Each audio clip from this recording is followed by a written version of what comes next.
రైతే రాజు, జై జవాన్ జై కిసాన్.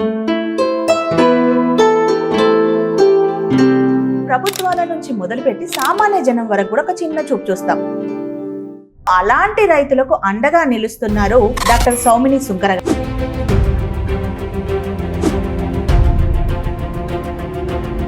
మీరు చేసినా నేను చేసినా ఎవరు చేసినా ఉద్యోగం చేసేది ఈ 5,000 నోట్లో వెళ్తాను. సో ఆ 5,000 నోట్లోకి వెళ్ళాలంటే ఫస్ట్ అక్కడ ఫుడ్ ఉండాలి. ఫుడ్ ఉండాలంటే ఫస్ట్ పండించాలి రైతు. బట్ ఆ చిన్న సెన్సిటివ్ పాయింట్ని మనం ఎందుకు తీసుకోలేకపోతున్నాం? పొద్దున్న లేస్తే పొలంలోనే పని సరిపోతుంది. ఒక గ్రూప్ ఆఫ్ ఫార్మర్స్లో కొంతమంది ఫార్మింగ్ చేస్తారు, కొంతమంది ఈ టెక్నాలజీస్ మీద వర్క్ చేస్తారు, కొంతమంది ప్రాసెసింగ్లో ఉంటారు, కొంతమంది. సో రైతులకు డైరెక్ట్ గా ఎంటర్‌ప్రెన్యూర్ గా చేయడం అనే ఆలోచన అది ఎట్లా? రైతులకి మనం నిజంగా ఎట్లా పండించాలని చెప్పక్కర్లేదు, అవును. Right? My concentration was next generation ఎవరు చేస్తారు. అసలు మామూలుగా మనము ఉమెన్ ముఖ్యంగా అంత ఎక్కువ ఆలోచించాలి.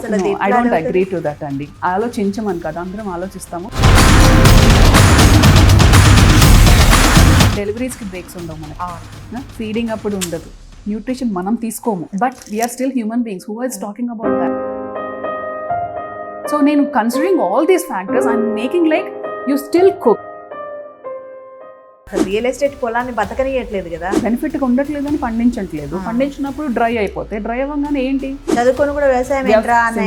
మరి నెక్స్ట్ ఎవరు చేస్తారంటే ఇంత చదువుకొని ఇక్కడ ఎందుకు పని చేస్తాడమ్మా, వెళ్ళి ఎక్కడికన్నా ఉద్యోగం చేస్తాడు అనే వచ్చింది. మరి ఫైనల్ ఫుడ్ ఎక్కడికి వస్తుంది మనకి? పండించే వాళ్ళు ఎవరు?